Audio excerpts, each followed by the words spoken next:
And ano yung number 1 natin? Ay, number 1 natin, syempre, may championship implications to. Yung track na napaka-brutal sa tires.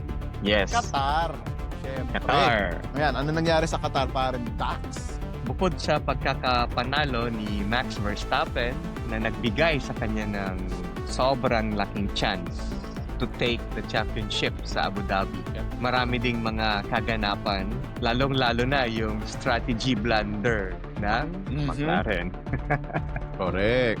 Stella, gising! Champion na dapat kayo kung di kayo nagkamali doon. May nakita rin akong point of view naman na pabor naman sa McLaren tong point of view na to. May nagsabi rin na what if hindi nag-pit yung mga iba? Kung may 2 o 3 teams lang na nag-stay out, Max would have been in the middle. Who knows kung makakabalik siya sa harap?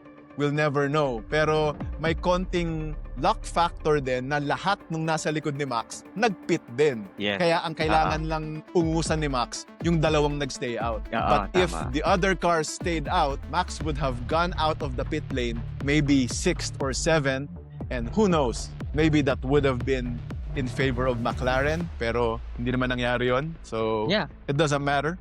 I agree kasi kahit isang team lang na hindi nag-pit. 2 drivers yun na Max has to go through. Pero since na old tires yung gamit ng mga ibang drivers na yun, kasi ang pinaka-rival lang naman talaga ng Red Bull in terms of pace is McLaren. All the rest, I think it will be much easier for Max na makapag-overtake. Oh, Yeah. okay. And then maintain a close gap between the 2 McLaren boys. During Qatar, dito na talaga naghalimaw si Max Verstappen. Kita mo yung pace niya, kahit na old yung tires niya, ang bilis pa rin. Naaamoy na niya nung karerang Aha. yun. At si Max talagang pag nakaamoy ng dugo yan, parang pating yan Parang pating. Aatakihin talaga niya yan. Dito sa Pit Stop Pilipinas, Qatar has to be the most exciting race given na ito yung crucial talaga to decide kung sino yung magiging driver's champion. Yes. So yeah, Qatar. Tsaka pre, shout out ay dun sa mga Pinoy marshals sa Yes, Qatar yes. na nagpadala ng mga pictures. Ang sarap tignan. Philippines! Uy, Philippines! Woo! Philippines!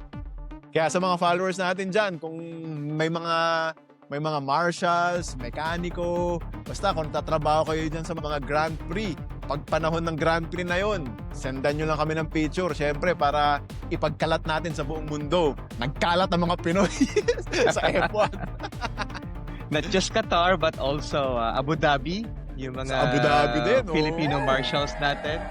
Yes. Pabuhay kayong lahat dyan. Buhay, galing. And salamat sa mga invitations nyo for us to go there and then watch the race for free. Kasi ang daming offers. Like paring Oy. Chad, paring Dax, punta kayo dito. We have free tickets kasi we are marshals. We work on the track. Sarap! Di ba? Balang araw, pre. Balang araw.